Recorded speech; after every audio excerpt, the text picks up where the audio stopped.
Hey. How was your beer? Excellent. Talks go better with drunken crowds, I have found. Especially when you're talking about not having pants. They go together very well. So I spent a year and a half working at WordPress.com. How many of you have heard of WordPress? Use WordPress? Excellent. WordPress.com is currently the 8th most trafficked website in the US. WordPress, if you may know, is very popular. About 20% of all websites on the planet use it. So it's actually a really popular thing. And I took this job because, well, for a bunch of different reasons. The primary one was that I am one of these expert people. I get paid to give advice. I write books about creative thinking and managing innovation and all these important topics. But it's been a long time since I actually managed a team or project doing anything. And if you think of all the experts and pundits you know, the people who are famous and get invited to speak at big events like this one, or who are on television talking about important topics, the distance between the last time they did the stuff that they are talking about can often be very long. So I've been looking for an opportunity to go back to work and see how much of my own advice do I practice. And what's changed in the workplace and what's changed in what goes on in developing software and trying to make great products since the last time I did it. And WordPress presented me with that opportunity, so I was hired there in 2010. They knew I was going to write a book about it, but they told me there were no restrictions on what I could write about. And the book came out about 2 months ago, and I'm going to tell you a couple of stories related to the book. But the most important thing I wanted to talk about, given the subject of the event today, about measurable design, was to focus on 4 or 5 specific things about data. And that's what I'm going to talk to you about. Specific things about data that I either discovered or rediscovered by going back into the front lines and managing a team again. So the first thing I want to tell you is something that I call the data paradox. The data paradox. And the data paradox is very simple. We have so much information now, it's so easy to get data. When I started in the software industry, it was 1994, and I was a user experience analyst or usability engineer on Internet Explorer 1. Long time ago. I'm much older than I look. At that time, even though I knew all the methods and all the different methodologies for doing research about users and UI, it was hard to get data. It was certainly hard to get real-time data, to get click-through data, to do conversion funnel analysis, and all these things that now we can do so easily and so cheaply. And I think that's a great thing. It's a huge advantage for anyone making anything, how easy it is to get data. But there's a downside to that, and the downside is the data paradox. It's easy to fall victim to the belief that data can do everything for you. So the paradox is this. No matter how much data you collect, no matter how good it is, no matter how much you paid for it, at the end of the day, you are still dependent on your intuition to decide what to do with it. Data does not make decisions for you. Which leads me to my second point, this term data-driven. Data-driven. As far as I know, data is not conscious. Data can't drive anything. The notion of being data-driven is kind of a ruse. It allows the people who control the data to actually be in charge of what's going on in an organization. And I think that's a fallacy. Really what goes on in any intelligent, wise, experienced person, a founder, a designer, a developer who's making decisions around data, the ideal condition is to be data influenced, which is something PJ, who works at Amazon, actually mentioned this morning. And I thought that was a highlight for me so far at this event, is this distinction between data influenced and data driven. We don't like the term influence. It's not masculine enough for us. We work in a very masculine, patriarchally influenced culture, the tech culture. We like things to be driven and owned and empowered and extreme. And influence is just not strong enough a word. It also, speaking of the jokes I made about beer, to say you're under the influence of something suggests you're doing something wrong. Under the influence of marijuana, under the influence of beer. You could be pulled over in a meeting. Well, you're under the influence of data, therefore your opinion on this doesn't actually matter. So we prefer this term data-driven, that somehow the data decided things for us. The data is doing things for us, and I think that's complete bullshit. You really should stop saying that term, because if you're data-driven, it means someone's pulling the strings. The third thing I want to mention, which is related to this data-driven thing, is to give you a positive metaphor. So these first 2 things I've mentioned, the data paradox and this distinction between influence and driven, are kind of negative. There's skeptical things about data, and I encourage you to be skeptical about data. But a positive thing, a positive metaphor you can use, is to think of data as a flashlight. Data is a flashlight. It is something you point into dark places to give you information. So if you can imagine a little crazy story to share with you, imagine that we played some kind of strange survivor game with all the speakers at this event, and you blindfolded me, you put a bag over my head, and you spun me around, and you got me drunk on beer, and you put me in a room I didn't know where I was while the lights were out, and the only tool you gave me to figure out where on planet Earth I was a flashlight. What would I do?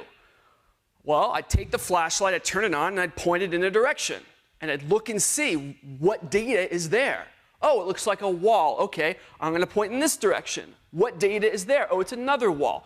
I'm going to continue to use that flashlight as a tool to figure out what information is around me. What can I use to make a decision?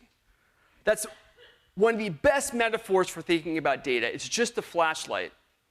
And the quality of the data you get is dependent entirely on who is holding the flashlight. Where are they pointing it? We are so obsessed with tools and technologies, we fall victim to the data paradox fallacy, that if we just bought the right framework, if we just used the right tool in the right way and conducted A/B tests with the right system, that good data will just fall out. And that's not true. It's the person who's wielding that flashlight that has a great deal of control of the quality of what will come out. It's not really about the volume of data. As I mentioned before, data is so cheap now, including data about your users and your customers. It's cheap. Quality is really what you want. So who's holding the flashlight? And the second question, or the second thing to think about, is who is describing what the data is that you're pointing at? Who's interpreting the data? What is their interpretation? Which leads me to my fourth point for you. There's this common phrase that gets said pretty often in discussions about analytics. And that phrase is the following: the data says. The data says. Commonly in executive review discussions, or founders are getting together to figure out we have two prototypes for a design for a new feature, which one should we go with? And there'll usually be one person who's done more of the analytics. Maybe they're a growth hacker, which is now the trendy term for this sort of thing. Maybe they go by some other name, but there's usually one person who's expected to be the data guy or the data gal. And they'll be empowered to say, well, the data says that A is better. The data says. Now, as far as I know, data is dead. Data is a bunch of numbers. At the event today, I didn't see anyone who simply put up on the screen when they were invited to speak, just put up an Excel spreadsheet and sat down and let the data speak. Someone has to speak for the data and tell a story about it. That's a person who does it. Now, people who are better and more mature about using data and using statistics, people who understand the common flaws. There's a fantastic book, by the way, which isn't currently popular in our world, and it should be, called How to Lie with Statistics by Darren Huff. Have any of you heard of this book? Yeah. Please buy a copy and give it to one of your coworkers, preferably the growth hacker people who say the data says. Now, the book is one of these, all technology and all ideas are double-edged. They can be used for good or bad. And the title of this book suggests that it's meant to be used for bad. And that's not really true. The book is meant to be an inoculation against abuses of data, and to give you a set of questions you should ask at any reporting of data to point out blind spots and assumptions and broken hypotheses that are very obvious to anyone who's taken a year of statistics. And the book does it in a comical, short, very form. So that's a great recommendation. For this whole conversation about data, we should be talking about these common traps and fallacies about people who are supposed to be experts with data, and the abuses, even if they're not intentional, the abuses of what the story actually is. So this phrase, the data says, should be banned. Really what you're saying is, my interpretation of the data is X. And I might be the best interpreter in the room. I might know the most about statistics, but I'm still making an interpretation. And if you use that language instead, it invites everyone else in the room to recognize there may be other interpretations that are equally statistically valid, but are different from the original one. And then you have a conversation about how to interpret the data. And that's really what you want if you are data influenced in your decision making. If you are data driven, then you're likely to want someone to say what the data says. It accelerates your progress because you don't have to think about it. There's just one singular answer, even though it's made up and likely based much more on your biases than on your intuitions and on your benevolent goals for whatever the thing is that you're trying to build. So speaking of bias, my fifth and last point for you has to do with this term cognitive bias. How many of you heard the term cognitive bias? Okay, for those of you who haven't heard the term, if you get bored with me in the next 5 minutes, which is about all I have left, just do a Google search for cognitive bias. It will be worth the price of admission to this event to skim through the list of cognitive biases on the Wikipedia page. We all know that our visual perception is kind of kludgy. We have these games we played as children where we see where our blind spots are. We realize our brains backfill data to fill the blind spots and pretend like there's nothing broken. You can't see what I'm doing. That's what our neural cortex is playing, this little game of shoving bogus data in there to give us a perception that everything is understood and everything's being absorbed. The same thing is true for our cognition. We have flaws in how we consume information about the world, how our memory works is flawed in very specific ways, how we debate and the arguments we choose to take on. There are flaws in all of these things. And if you don't understand those flaws, then you are going to be victimized by them. The most common kind of cognitive bias is something called confirmation bias. And confirmation bias is very simple. We have all done it. We all will probably continue to do it because it's hard not to do. But the basic notion goes like this. If ever you are presented with an argument that you have to make and you know you're going to have to defend it, you will seek out and do research until you find one person on the planet who supports your argument. And you'll use that. You'll stop researching then and you'll be able to say, hey, I did research and look at what it says. It says exactly what I say. The data says I am right. Even though the data is based on you using Google to find the one person out of the 6 billion people on the planet who agrees with you, now the data says you are right. That is confirmation bias. And it's a natural tendency. It's not rational, it's not logical, but it is built into us to want to take that shortcut. Now that means that when we are looking at data of any kind, we have biases about what we want the data to say. We all have these built-in biases. That bias could be predicated on your benevolent desire to try to find the right thing for the user. It's going to bias you to certain outcomes. At the 2 weeks you spent building this prototype, you want that to be good for users. You're going to tend to look for that kind of data, even though you're not consciously aware that you're doing so. So that's narrative, that's confirmation bias. The other kind of bias you need to be aware of in data is narrative bias. So I made a joke before about how data doesn't say anything. Data is not capable of telling its story, in part because there's no singular story, there's multiple stories, but data is not capable of that. We are capable of telling stories, and we are biased to stories that are easy to understand, that are easy to remember, that are easy to tell, and that make us feel good. Those 4 things influence heavily. That explains most of major marketing in the world.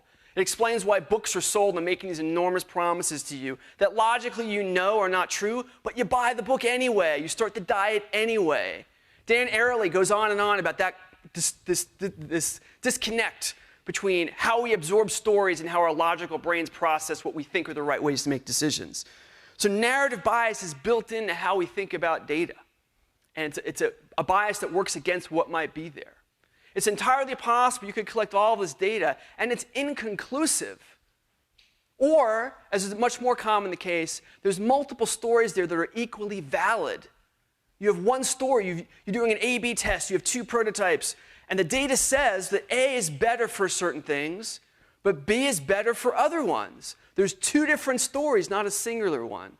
But the story you're most likely going to want to tell, it's going to be the easiest to convince people of, is going to be the one that's easy to say, easy to remember, makes everyone feel better. Which leads me to my final and last point for you, which is this Latin phrase, cui bono. Cui bono means who benefits. Who benefits? Whenever you're confused by why something is really dysfunctional in the world, it could be the DMV when you're waiting in line. It could be our government, your frustrations over what's going on. It could be why BART goes down. Who benefits? Usually when you're confused about why something is ineffective, you're not seeing clearly who benefits from it. The opposite, or there's a tangential relationship or tangential way to use this notion, this kind of bias when thinking about data. And the first and foremost is to think about who is paying to collect the data. Who is paying to collect the data? There's this fascinating thing that happens during election season where you will get two different groups who want opposing outcomes and have opposing piles of money, and they will do surveys and research using the best researchers in the world that will say exactly the opposite things. We think our candidate's ahead by 5%. Well, we think our candidate's ahead by 6%. Well, we think... Who's paying for that data? The people doing the work for that data may be very wise and reasonable and of high integrity, but the fact that they are influenced by the narrative of whoever's paying them to do it has a biasing effect. And the same thing goes on in any product team, any founded startup company, any VC firm. There's certain narratives about data that everyone wants to be told. When a founder goes to pitch their company, which story from their data are they going to tell? If there's a split, it could either be we're going to make $1 billion or we're going to make $1,000. And it's 50-50 as to which is true. Which story are they going to tell? They're going to tell the one that benefits them the most with the same data. And people at the VC firm or potential clients or customers who want to have a solution to their problem, which data are they going to want to hear? The $1 billion story. So que bono.